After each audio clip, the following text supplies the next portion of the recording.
ओम शांति। 16 जनवरी 2025 की शिव बाबा की वाणी। बाबा कहते हैं, मीठे बच्चे, याद का चार्ट रखो। जितना जितना याद में रहने की आदत पड़ती जाएगी उतना पाप कटते जाएंगे। कर्मातीत अवस्था समीप आती जाएगी। प्रश्न है, चार्ट ठीक है व नहीं, इसकी परख किन 4 बातों से की जाती है? उत्तर 1 आसामी, 2 चलन, 3 सर्विस, 4 खुशी। बाप दादा इन 4 बातों को देखकर बताते हैं कि इनका चार्ट ठीक है या नहीं।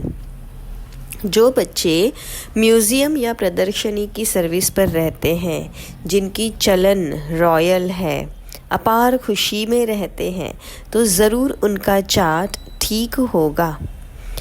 गीत है, मुखड़ा देख ले प्राणी। ओम शांति। बच्चों ने गीत सुना, इसका अर्थ भी अंदर जानना चाहिए कि कितने पाप बचे हुए हैं, कितने पुण्य जमा है, अर्थात आत्मा को सतो प्रधान बनने में अभी कितना समय है, अभी कितने तक पावन बने हैं, यह समझ तो सकते हैं ना। चार्ट में कोई लिखते हैं हम 2-3 घंटा याद में रहे, कोई लिखते हैं 1 घंटा। यह तो बहुत कम हुआ। कम याद करेंगे तो कम पाप कटेंगे। अभी तो पाप बहुत है ना, जो कटे नहीं है। आत्मा को ही प्राणी कहा जाता है। तो अब बाबा कहते हैं, हे आत्मा, अपने से पूछो इस हिसाब से कितने पाप कटे होंगे। चार्ट से मालूम पड़ता है हम कितना पुण्य आत्मा बने हैं। यह तो बाबा ने समझाया है। कर्मातीत अवस्था अंत में होगी। याद करते करते आदत पड़ जाएगी तो फिर ज़्यादा पाप कटने लगेंगे। अपनी जांच करनी है, हम कितना बाप की याद में रहते हैं। इसमें गप मारने की बात नहीं, यह तो अपनी जांच करनी होती है।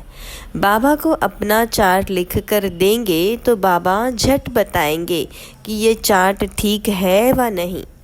आसामी, चलन, सर्विस और खुशी को देख बाबा झट समझ जाते हैं कि इनका चार्ट कैसा है। घड़ी घड़ी याद किनकी रहती है? जो म्यूज़ियम अथवा प्रदर्शनी की सर्विस में रहते हैं। म्यूज़ियम में तो सारा दिन आना जाना रहता है। दिल्ली में तो बहुत आते रहेंगे। घड़ी घड़ी बाबा का परिचय देना पड़ता है। समझो किसको तुम कहते हो, विनाश में बाकी थोड़े वर्ष है। कहते हैं यह कैसे हो सकता है? फट से कहना चाहिए, यह कोई हम थोड़े ही बताते हैं, भगवानुवाच है ना। भगवानुवाच तो ज़रूर सत्य ही होगा ना। इसलिए बाबा समझाते हैं, घड़ी घड़ी बोलो कि यह शिव बाबा की श्रीमत है। हम नहीं कहते श्रीमत उनकी है, वह है ही ट्रुथ। पहले पहले तो बाबा का परिचय ज़रूर देना पड़ता है। इसलिए बाबा ने कहा है, हर एक चित्र में लिख दो शिव भगवानुवाच। वह तो एक्यूरेट ही बताएंगे, हम थोड़े ही जानते थे। बाबा ने बताया है तब हम कहते हैं। कभी कभी अखबार में भी डालते हैं, फलाने ने भविष्यवाणी की है कि विनाश जल्दी होगा। अब तुम तो हो बेहद बाबा के बच्चे, प्रजापिता ब्रह्मा कुमार कुमारिया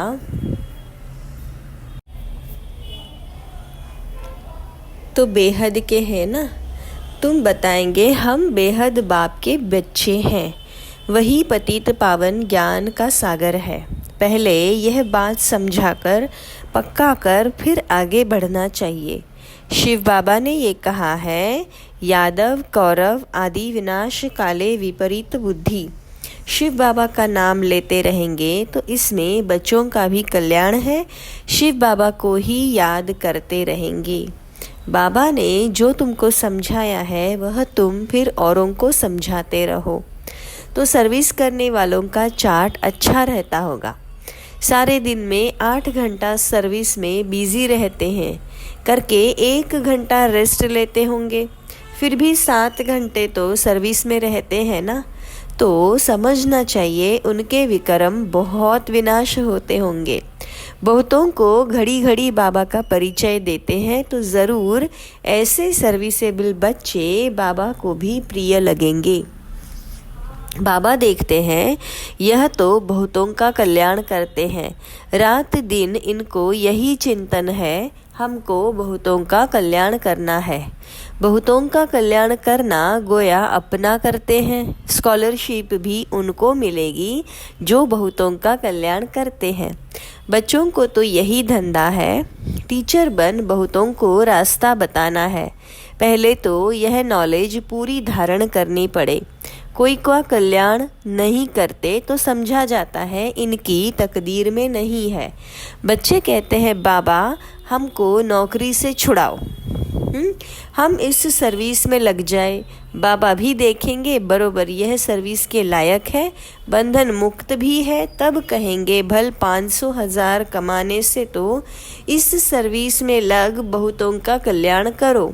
अगर बंधन मुक्त है तो सो भी बाबा सर्विसेबल देखेंगे तो राय देंगे। सर्विसेबल बच्चों को तो जहाँ तहाँ बुलाते रहते हैं। स्कूल में स्टूडेंट पढ़ते हैं ना, यह भी पढ़ाई है।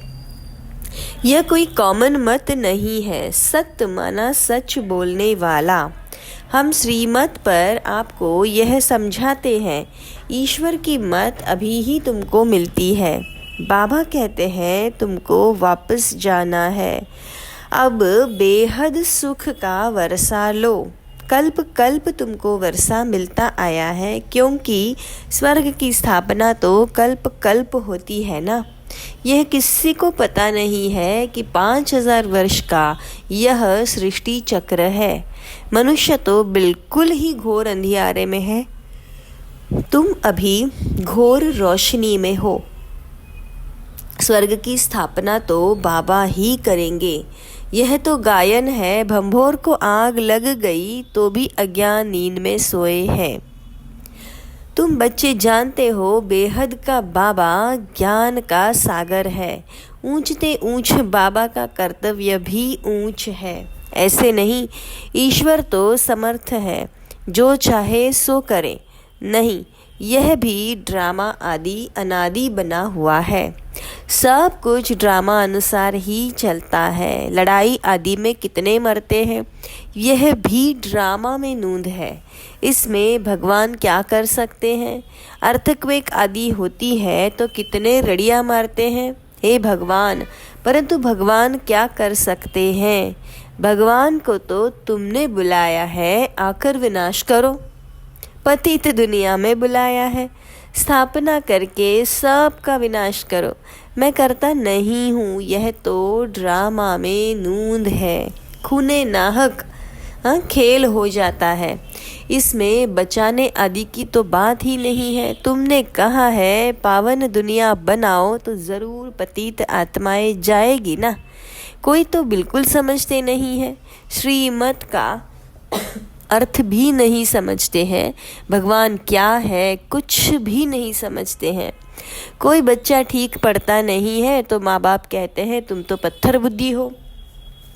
सतयुग में तो ऐसे नहीं कहते, कलयुग में है ही पत्थर बुद्धि, पारस बुद्धि यहाँ कोई हो ना सके। आजकल तो देखो मनुष्य क्या क्या करते रहते हैं, एक हार्ट निकाल दूसरी डाल देते हैं।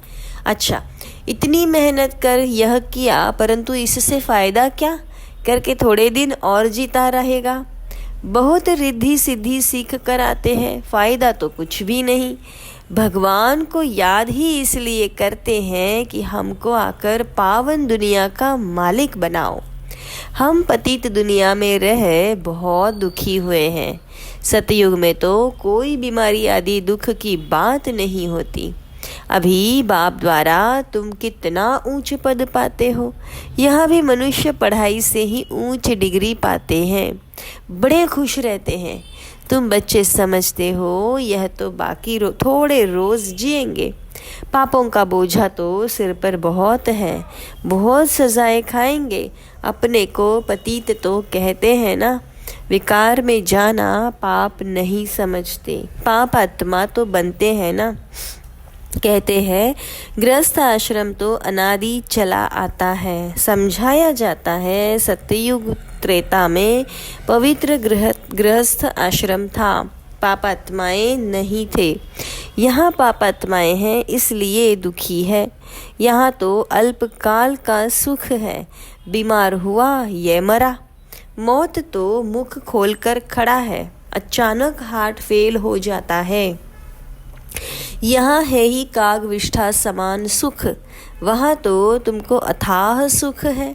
तुम सारे विश्व के मालिक बनते हो, किसी भी प्रकार का दुख नहीं होगा, न गर्मी न ठंडी होगी, सदैव बाहरी मौसम होगा। तत्व भी ऑर्डर में रहते हैं। स्वर्ग तो स्वर्ग ही है ना, रात दिन का फर्क है। तुम स्वर्ग की स्थापना करने के लिए ही बाबा को बुलाते हो, आकर पावन दुनिया स्थापन करो, हमको पावन बनाओ।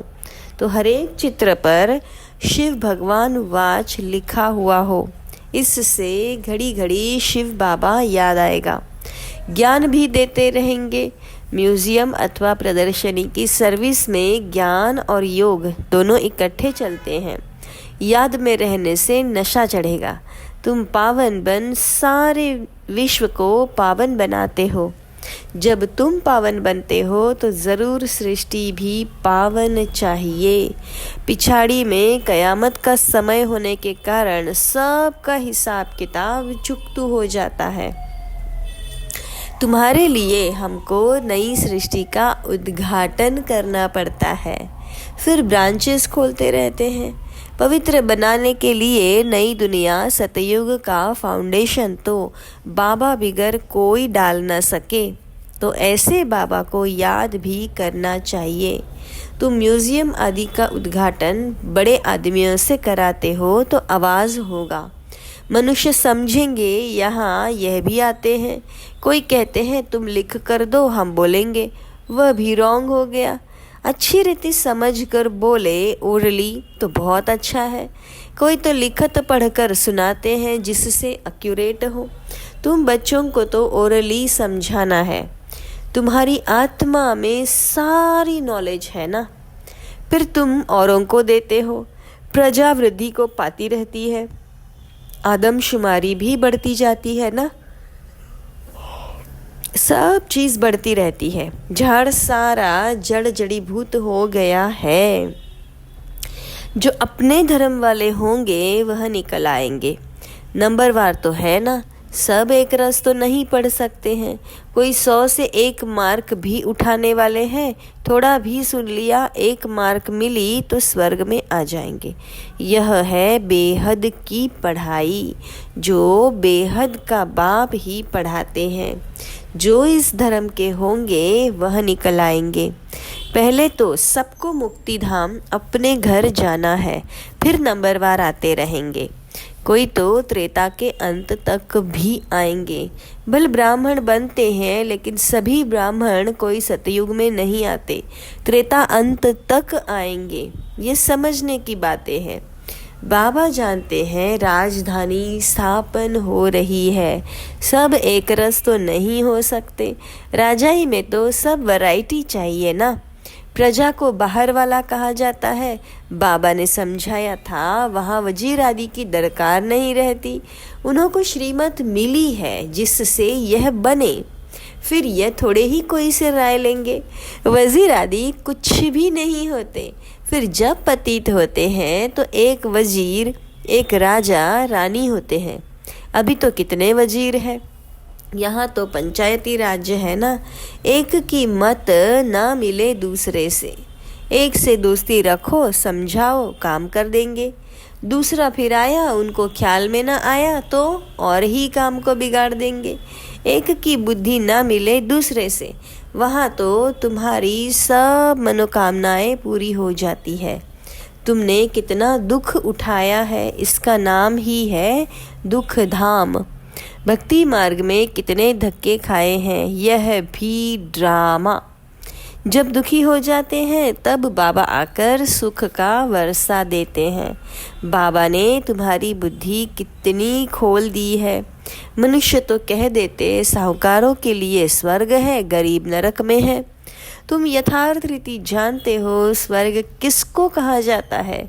सतयुग में थोड़े ही कोई रहम दिल करके बुलाएंगे, यहाँ बुलाते हैं। रहम करो, लिबरेट करो। बाबा ही सबको शांति धाम, सुख धाम ले जाते हैं। अज्ञान काल में तुम भी कुछ नहीं जानते थे। जो नंबर 1 तमो प्रधान, वही फिर नंबर 1 सतो प्रधान बनते हैं। ये अपनी बड़ाई नहीं करते हैं, बड़ाई तो एक की ही है। लक्ष्मी नारायण को भी ऐसा बनाने वाला तो वही है ना। ऊंच ते ऊंच है सिर्फ भगवान, वह बनाते भी ऊंच है। बाबा जानते हैं सब तो ऊंच नहीं बनेंगे, फिर भी पुरुषार्थ तो करना पड़े। यहाँ तुम आते ही हो नर से नारायण बनने। कहते हैं बाबा हम तो स्वर्ग की बादशाही लेंगे, हम सत्यनारायण की सच्ची कथा सुनने आए हैं। बाबा कहते हैं अच्छा तेरे मुख में गुलाब, मेहनत करो। सब तो लक्ष्मी नारायण नहीं बनेंगे। यह राजधानी स्थापन हो रही है। राजाई घराने में, प्रजा घराने में तो चाहिए बहुत ना। आश्चर्यवत सुनंती कथंती फारकती देवंती। फिर वापस भी आ जाते हैं। जो बच्चे अपनी कुछ न कुछ उन्नति करते हैं तो चढ़ पड़ते हैं। सरेंडर होते ही है गरीब, देह सहित, और कोई भी याद न रहे। बड़ी मंजिल है। अगर संबंध जुटा हुआ होगा तो वह याद जरूर पड़ेंगे। बाबा को क्या याद पड़ेगा, सारा दिन बेहद में ही बुद्धि रहती है। कितनी मेहनत करनी पड़ती है। बाबा कहते हैं मेरे बच्चों में भी उत्तम, मध्यम, कनिष्ठ है। दूसरे कोई आते हैं तो भी समझते हैं यह पतित दुनिया के हैं, फिर भी यज्ञ की सर्विस करते रहते हैं तो रिगार्ड देना पड़ता है। बाबा युक्तिबाज तो है ना, नहीं तो यह tower of silence holiest of Holi tower है, जहाँ होलीएस्ट ऑफ होली बाप सारे विश्व को बैठ होली बनाते हैं। यहाँ कोई पतित आ न सके, परंतु बाबा कहते हैं मैं आया ही हूँ सभी पतितों को पावन बनाने। इस खेल में मेरा पार्ट है। अच्छा, मीठे मीठे सिक्के लधे बच्चों प्रति माता पिता बाप दादा का याद, प्यार और गुड मॉर्निंग। रूहानी बाप की रूहानी बच्चों को नमस्ते। हम रूहानी बच्चों की रूहानी बाप दादा को याद, प्यार, गुड मॉर्निंग, नमस्ते। शुक्रिया बाबा, शुक्रिया। धारणा के लिए मुख्य सार, अपने चार्ट को देखते जांच करनी है कि कितने पुण्य जमा किए हैं। आत्मा सतो प्रधान कितनी बनी है, याद में रहकर सब हिसाब किताब चुकतू करने होते हैं। स्कॉलरशिप लेने के लिए सर्विसेबल बन बहुतों का कल्याण करना है। बाबा का प्रिय बनना है। टीचर बन बहुतों को रास्ता बताना है। आज का मधुर वरदान बाप दादा का हम बच्चों प्रति है। अपने फरिश्ते स्वरूप द्वारा सर्व को वर्षे का अधिकार दिलाने वाले आकर्षण मूर्त भव। फरिश्ते स्वरूप की ऐसी चमकीली ड्रेस धारण करो जो दूर दूर तक आत्माओं को अपनी तरफ आकर्षित करे और सर्व को भिखारीपन से छुड़ाए, वर्षे का अधिकारी बना दे। इसके लिए ज्ञान मूर्त, याद मूर्त और सर्व दिव्य गुण मूर्त बन उड़ती कला में स्थित रहने का अभ्यास बढ़ाते चलो। आपकी उड़ती कला ही सर्व को चलते फिरते फरिश्ता सो देवता स्वरूप का साक्षात्कार कराएगी। यही विधाता वरदातापन की स्टेज है। स्लोगन है, औरों के मन के भावों को जानने के लिए सदा मन मनाभव की स्थिति में स्थित रहो।